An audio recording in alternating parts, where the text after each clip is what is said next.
नमस्कार सबको। चारों तरफ कोरोना की वजह से सब लोग बड़े निराश हैं और इस माहौल में एक छोटी सी आशा की किरण दिखाई दे रही है। कुछ देशों में प्लाज्मा टेक्नोलॉजी का इस्तेमाल किया गया विदेशों में और उसके नतीजे अच्छे आए। आपकी जानकारी के लिए बता दूं कि कोरोना से मुक्ति तो तभी मिलेगी जब इसका कोई वैक्सीन बन जाएगा।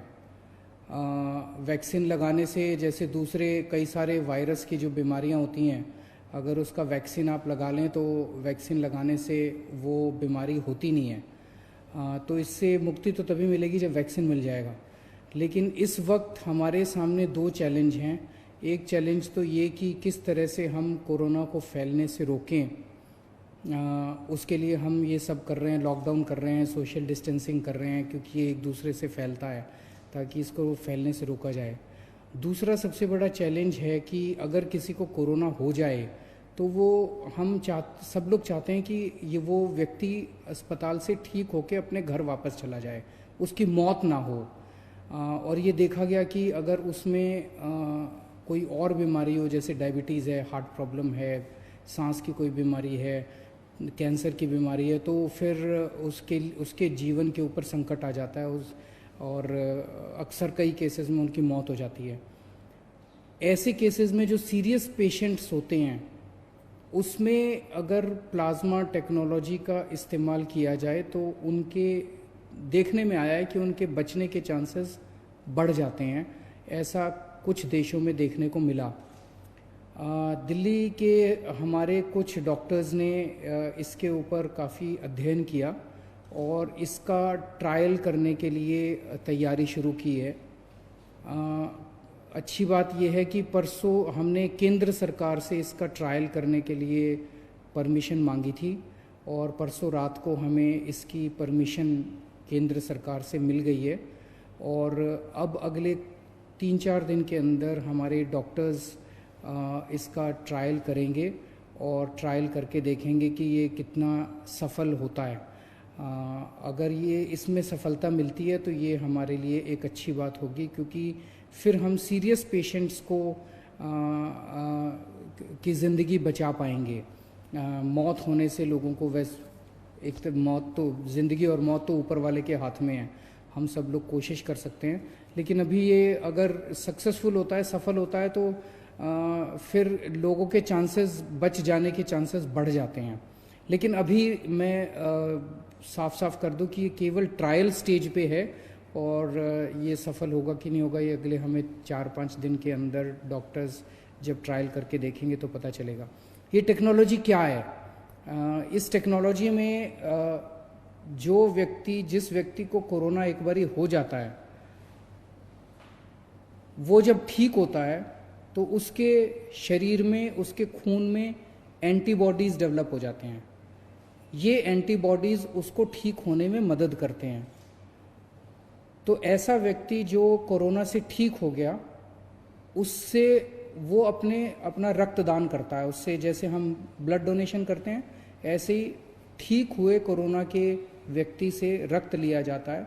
1 बोतल खून देता है वो, और उसमें से, उसके खून में से प्लाज्मा निकाला जाता है और वो प्लाज्मा को एनरिच किया जाता है और उस एनरिच्ड प्लाज्मा को किसी दूसरे पेशेंट में इंजेक्ट कर दिया जाता है। उसके पेशेंट में दूसरे पेशेंट में जो भी बीमार है उसमें डाल दिया जाता है। तो उसके नए पेशेंट में वो प्लाज्मा के एंटीबॉडीज़ चले जाते हैं और उसके अंदर ठीक होने वाले एंटीबॉडीज़ डेवलप हो जाते हैं।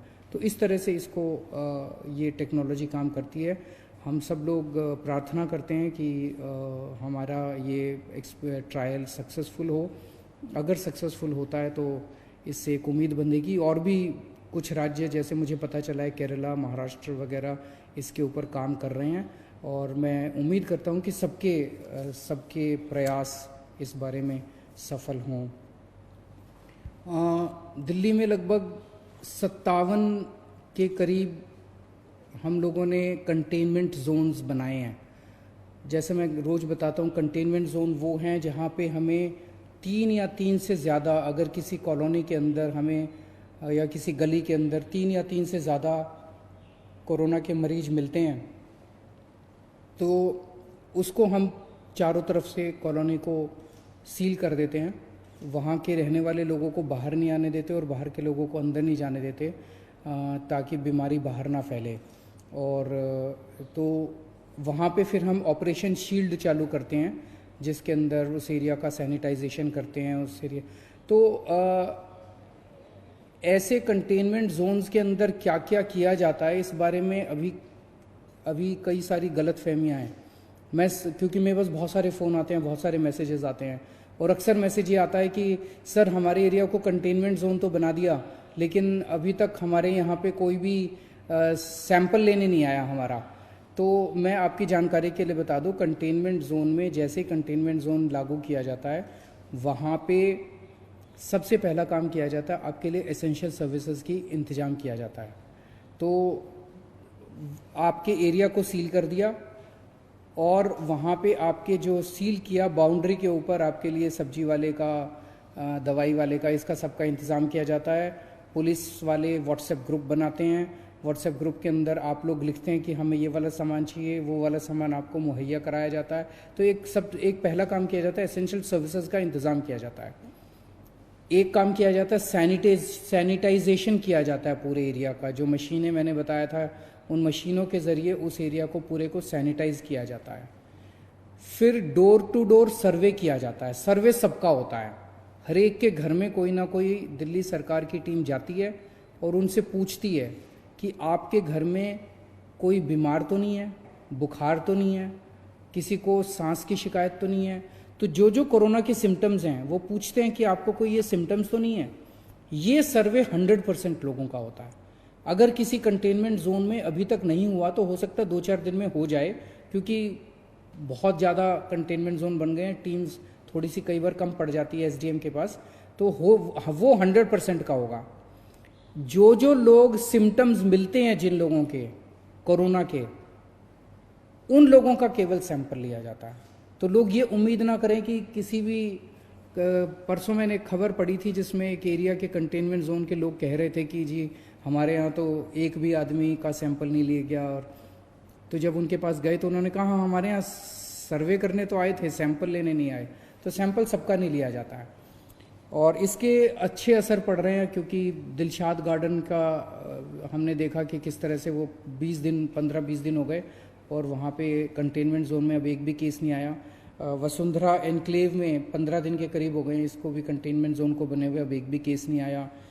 खिचड़ीपुर की 3 गलियों को लॉक किया था हम लोगों ने, सील किया था, कंटेनमेंट जोन बनाया था, वहाँ से भी एक भी केस नहीं आया। तो ये अभी तक एक्सपेरिमेंट, अभी हम लोगों का प्रयास सफल रहा है। आप लोगों को दिक्कत तो बहुत आती है, लेकिन सबके सामूहिक प्रयास से ही, सामूहिक उससे ही हम लोग सफल हो पाएंगे। कल यमुना के तट के ऊपर कई सारे गरीब लोग, माइग्रेंट लोग इकट्ठे हो गए थे, और जैसे हमारी नज़र में लाया गया उसको तुरंत हम लोगों ने उनके खाने का और उनके रहने का इंतज़ाम किया। सब लोगों को अलग अलग स्कूल की बिल्डिंग्स में उनके रहने का इंतज़ाम किया, और उनके खाने का भी हम लोगों ने इंतज़ाम किया है। मेरी आप सब लोगों से गुजारिश है, हाथ जोड़ के गुजारिश है कि हमने सरकार की तरफ से खाने का बहुत इंतज़ाम किया हुआ है। कल भी 9 लाख लोगों ने लंच किया है और 9 लाख लोगों ने डिनर किया है, पका हुआ खाना। और कोई 9 लाख की बजाय 15 लाख भी लोग आ जाएंगे ना, 20 लाख भी लोग आ जाएंगे, उनका भी हम इंतजाम कर देंगे।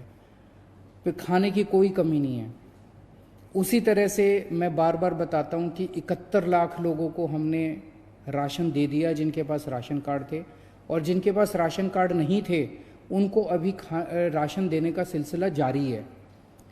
मेरी सभी मीडिया के साथियों से हाथ जोड़ के रिक्वेस्ट है, और मेरी सभी आम नागरिकों से भी हाथ जोड़ के रिक्वेस्ट है कि इतना अरेंजमेंट करने के बावजूद भी जो बहुत गरीब लोग हैं उन लोगों को पता नहीं चल पाता कि सरकार ने क्या अरेंजमेंट कर रखा है।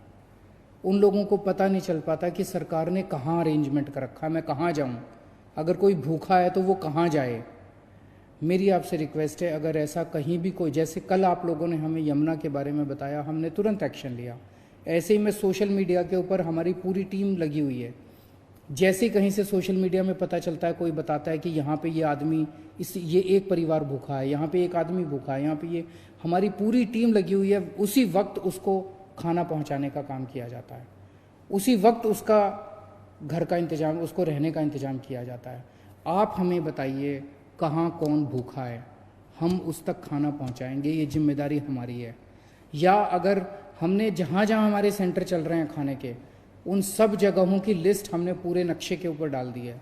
अगर आपके लिए संभव हो, आप उस व्यक्ति को खाने वाली जगह ले जाइए, आप उसको खाना खिला दीजिए, बहुत पुण्य का काम है।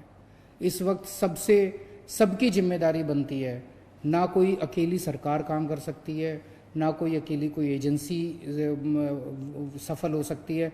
सब लोग मिलके काम करेंगे तभी हम लोग सफल होंगे। तो मेरी आप सब लोगों से, मीडिया में एक जगह मैं देख रहा था, उन्होंने कहा कि इन लोगों ने एक वेबसाइट चालू कर दी है कि जिनके पास राशन कार्ड नहीं है वो राशन कार्ड के लिए अप्लाई करें। तो वेबसाइट पे कौन से गरीब लोग आ सकते हैं। आपकी जानकारी के लिए बता दूं, 15 लाख लोगों ने ऑलरेडी अप्लाई कर दिया राशन कार्ड। वो जिनके पास राशन कार्ड नहीं था, उन्होंने खाना लेने के लिए, राशन लेने के लिए 15 लाख लोगों ने अप्लाई कर दिया है। मैं समझता हूं कि सब गरीब लोगों को इसके बारे में नहीं पता चलेगा, लेकिन हमारी जिम्मेदारी, हम सबको बताएं ना। सब एक दूसरे की मदद कर रहे हैं। जिन लोगों को वेबसाइट आती है वो उनकी मदद कर रहे हैं जिनको वेबसाइट नहीं आती है। लेकिन एक सिस्टम तो बनाना था ना। अगर जिन लोगों के पास कुछ भी नहीं है, उनके लिए ना कोई आधार कार्ड है, ना कोई किसी तरह का कार्ड नहीं, उनके लिए खाने का भी इंतजाम किया हुआ है। 9 लाख लोगों ने कल खाना खाया है। रोज हम 10 लाख लोगों को खाना खिला रहे हैं। तो सबको मिलजुल के प्रयास करना पड़ेगा। आप ऐसे लोगों को ढूंढिए जिन तक खाना नहीं पहुंच रहा, हम उन तक खाना पहुंचाएंगे। और एक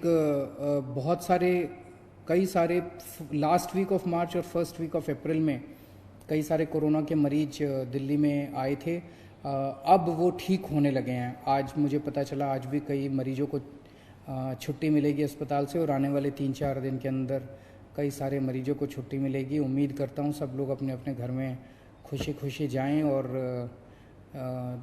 अपने दिल्ली के लोग कोरोना से बचे रहें जितना हो सकता है। बहुत बहुत शुक्रिया।